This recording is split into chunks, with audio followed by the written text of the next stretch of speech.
On the 9th of March 1945, United States Army Air Forces began the most destructive bombing raid in history with the firebombing of Tokyo. Welcome to HistoryPod.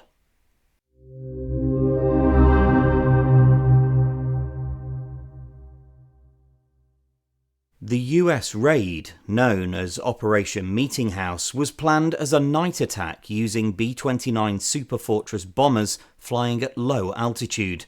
Its purpose was to destroy Japan's urban industrial capacity, much of which was dispersed among residential areas and dependent on small workshops and home-based production.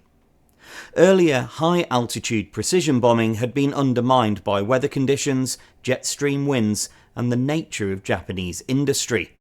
Consequently, in early 1945, General Curtis LeMay of the 21st Bomber Command authorised a change in tactics. Aircraft were stripped of much of their defensive armament to carry greater bomb loads, and crews were instructed to drop incendiary weapons designed to ignite widespread fires in the densely built wooden cities. Late on the 9th of March, shortly before midnight, the first B-29s reached Tokyo.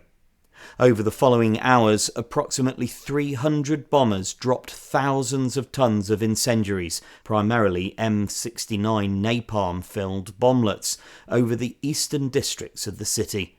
Strong winds and closely packed housing contributed to the rapid spread of fire. Firestorms overwhelmed firefighting efforts and trapped civilians. The attack continued into the early hours of the 10th of March. The human impact was severe. Contemporary estimates suggest that around 100,000 people were killed in the single night, with many more injured.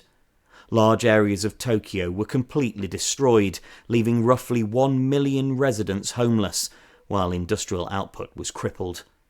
The raid is therefore widely considered to be the most destructive single bombing raid in history, exceeding the immediate death toll of either atomic bombing later in the year.